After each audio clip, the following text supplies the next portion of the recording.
Perkenalkan, nama saya Muhammad Angga Fatur Rahman. Saya di sini akan menjelaskan gerakan non-blok. Latar belakang. Kata non-blok diperkenalkan pertama kali oleh Perdana Menteri India, Nehru, dalam pidatonya pada tahun 1954 di Colombo, Sri Lanka. Dalam pidato itu, Nehru menjelaskan 5 pilar yang dapat digunakan sebagai pedoman untuk membentuk relasi Sino-India yang disebut Pancasila 5 pengendali. Prinsip ini kemudian digunakan sebagai basis dari gerakan non-blok GNB. 5 prinsip tersebut adalah: 1. Saling menghormati integritas teritorial dan kedaulatan. 2.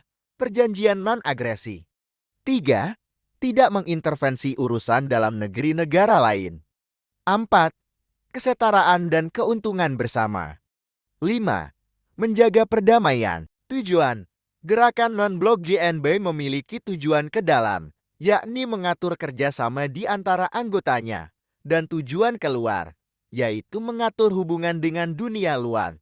Tujuan ke dalam GNB adalah meningkatkan kehidupan masyarakat di negara-negara anggotanya dalam bidang politik, ekonomi, dan sosial. Sedangkan tujuan keluarnya adalah meredakan ketegangan dunia akibat pertentangan dua negara adidaya, yaitu Amerika Serikat dan Uni Soviet, hingga tercipta perdamaian dunia. Fokus utama perhatian GNB adalah mendukung tercapainya hak untuk menentukan nasib sendiri, kemerdekaan nasional, kedaulatan, dan integritas nasional bagi negara anggota, menentang politik apartheid, yaitu diskriminasi berdasarkan warna kulit, tidak memihak pada fakta militer multilateral, berjuang menentang segala bentuk dan manifestasi imperialisme, kolonialisme, neokolonialisme, rasisme, pendudukan dan dominasi asing, serta pelucutan senjata, tidak mencampuri urusan dalam negeri negara lain, hidup berdampingan secara damai, menolak penggunaan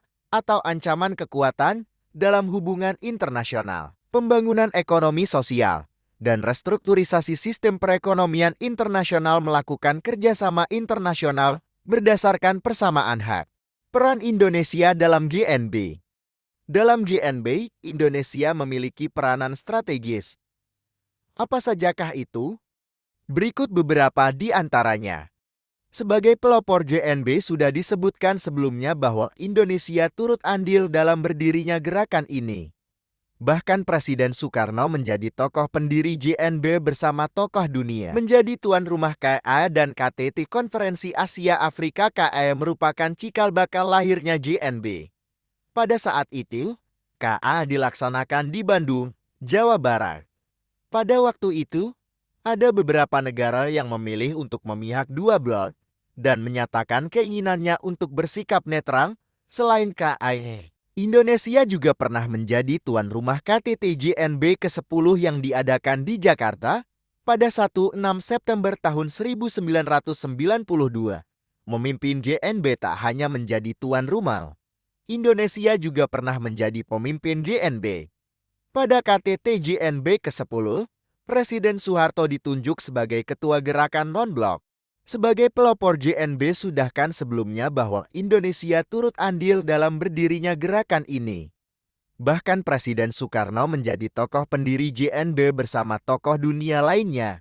Menjadi tuan rumah KA dan KTT Konferensi Asia Afrika, KA merupakan cikal bakal lahirnya GNB. Pada saat itu, KA dilaksanakan di Bandung, Jawa Barat. Pada waktu itu, ada beberapa negara yang memilih untuk memihak dua blok dan menyatakan keinginannya untuk bersikap netral. Selain KAE, Indonesia juga pernah menjadi tuan rumah KTT GNB ke-10 yang diadakan di Jakarta pada 16 September tahun 1992. Pemimpin GNB tak hanya menjadi tuan rumah, Indonesia juga pernah menjadi pemimpin GNB. Pada KTT GNB ke-10, Presiden Soeharto ditunjuk sebagai ketua gerakan non-blok.